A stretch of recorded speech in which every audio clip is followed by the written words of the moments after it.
The strange and mysterious history of the Ouija board. This mysterious talking board was basically what's sold in board game aisles today. A flat board with the letters of the alphabet arrayed in two semicircles above the numbers 0 through 9. The words yes and no in the uppermost corners, goodbye at the bottom, accompanied by a planchette, a teardrop-shaped device, usually with a small window in the body, used to maneuver about the board. The idea was that two or more people would sit around the board, place their fingertips on the planchette, pose a question, and watch dumbfounded as the planchette moved from letter to letter, spelling out the answers seemingly of its own accord. The biggest difference is in the materials. The board is now usually cardboard rather than wood, and the planchette is plastic. The real history of the Ouija board is just about as mysterious as how the game works. Ouija historian Robert Murch has been researching the story of the board since 1992. When he started his research, he says, no one really knew anything about its origins, which struck him as odd. For such an iconic thing that strikes both fear and wonder in American culture, how can no one know where it came from? Communicating with the dead was common. It wasn't seen as bizarre or weird, explains Murch. It's hard to imagine that now we look at that and think, why are you opening the gates of hell?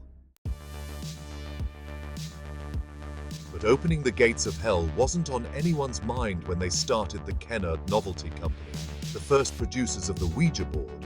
In fact, they were mostly looking to open Americans' wallets. The board's instant, and now, more than 120 years later, prolonged success showed that it had tapped into a weird place in American culture. It was marketed as both mystical oracle and as family entertainment, fun with an element of otherworldly excitement. This meant that it wasn't only spiritualists who bought the board. In fact, the people who disliked the Ouija board the most tended to be spirit mediums, as they'd just found their job as spiritual middleman cut out. The Ouija board appealed to people from across a wide spectrum of ages, professions, and education. Mostly, Murch claims, because the Ouija board offered a fun way for people to believe in something. People want to believe. The need to believe that something else is out there is powerful, he says. This thing is one of those things that allows them to express that belief.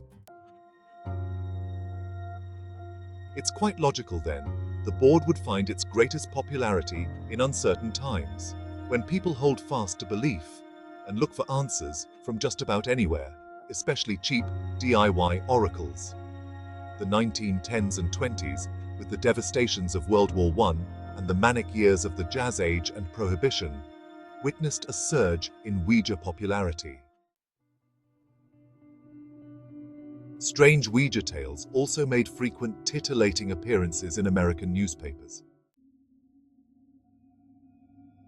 In 1920, National Wire Services reported that would-be crime solvers were turning to their Ouija boards for clues in the mysterious murder of a New York City gambler, Joseph Burton Elwell, much to the frustration of the police.